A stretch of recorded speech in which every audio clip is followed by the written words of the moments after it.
semuanya, perkenalkan, saya atas nama Kadek Devi Dana Putri. Saya nomor absen 24, saya dari kelas 7. Di sini saya akan memaparkan materi mengenai ideologi era digitalisasi. Nah, jadi apa yang dibahas dalam artikel tersebut?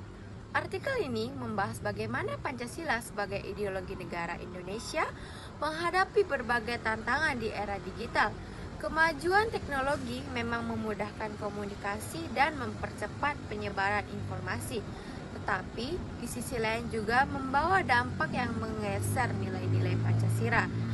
Di era digital, masyarakat mendapatkan informasi bukan lagi dari satu sumber resmi saja, namun dari berbagai akun media sosial, influencer, hingga konten kreator yang membawa beragam ideologi, budaya, dan pola pikir yang tidak semua sejaan dengan nilai Pancasila. Artikel ini tersebut juga membahas bagaimana globalisasi digital bisa memunculkan gaya hidup komunisip, industrialisasi, serta penyebaran ujaran kebencian, hoaks, atau provokasi yang dapat merusak persatuan, toleransi, dan keadilan sosial. Oleh karena itu, diperlukan upaya bersama agar Pancasila tetap relevan, dipahami, dan diamalkan dalam kehidupan nyata maupun dunia maya. Poin kedua, kenapa permasalahan ini bisa terjadi? Permasalahan ini muncul karena beberapa faktor utama. Yang pertama, akses informasi yang tidak terbatas. Informasi kini menyebarkan sangat cepat. Sayangnya, konten negatif lebih mudah viral dibandingkan konten edukatif atau persatuan. Hal ini mempengaruhi cara berpikir generasi muda, terutama yang belum memiliki filter literasi digitalisasi yang kuat. Yang kedua, media sosial membuat masyarakat semakin mudah terpecah. Algoritma media sosial sering memerahkan kita kepada konten sosial yang sering kita sukai, sehingga membuat ruang gema atau echo chamber kita hanya mendengar pendapat yang sama dengan kita mudah membenci yang berbeda, sehingga muncul polarisasi. Yang ketiga, budaya digital sering mengarah ke individualisme. Banyak yang berlomba menunjukkan kesukaan pribadi, popularitas, dan materi, sehingga nilai gotong royong dan rasa kebersamaan menjadi lebih mudah. Keempat, kurangnya pemahaman mendalam tentang Pancasila. Banyak anak muda atau Pancasila sebagai hafalan, tapi tidak sepenuhnya paham bagaimana mengamalkan dalam kehidupan digital. Pendidikan seputar Pancasila kadang disampaikan terlalu teoris, sehingga terasa jauh dari realitas dunia digital yang mereka hadapi sehari-harinya. Poin ketiga, solusi solutif dari perspektif generasi muda sebagai generasi muda yang lahir dan tumbuh dalam era digital.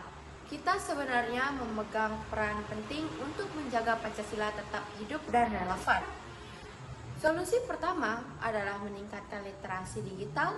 Kita harus belajar membedakan informasi benar atau salah, memahami cara mengecek sumber, serta berpikir kritis sebelum membagikan sesuatu. Tidak ikut menyebarkan hoaks dan ikut berprovokasi adalah bentuk nyata dalam pengalaman sila persatuan Indonesia. Solusi kedua, menjadikan media sosial sebagai ruang penyebaran nilai positif.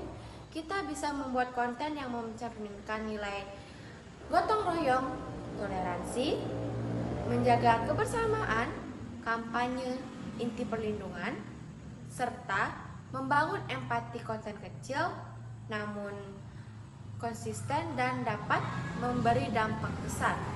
Solusi yang ketiga adalah menghidupkan kembali budaya gotong royong dalam versi digital, seperti ikut donasi online, membantu promosi UMKM lokal, mengajak teman mengikuti kegiatan positif, atau terlibat dalam komunitas yang bergerak di bidang pendidikan, lingkungan, atau sosial dan kemanusiaan.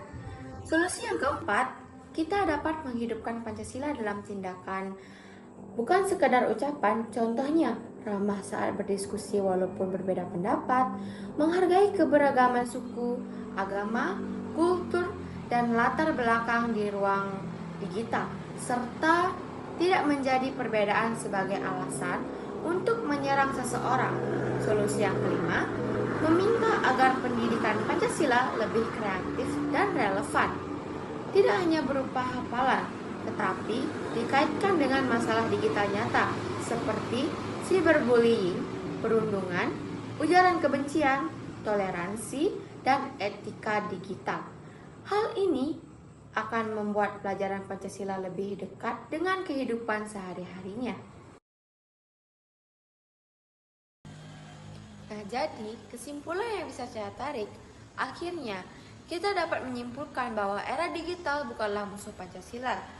Justru era digital bisa menjadi alat untuk memperkuat nilai-nilai Pancasila jika digunakan dengan bijak.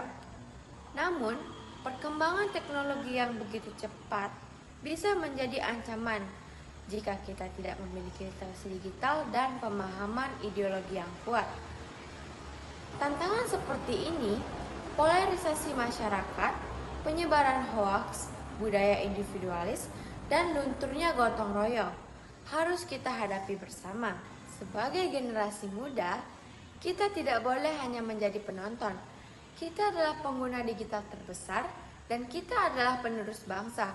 Maka kita harus berperan aktif, menjaga persatuan, penyebaran kebaikan, dan menjadi Pancasila sebagai pedoman dalam dunia nyata maupun dunia maya. Itulah materi dari saya ucapkan terima kasih.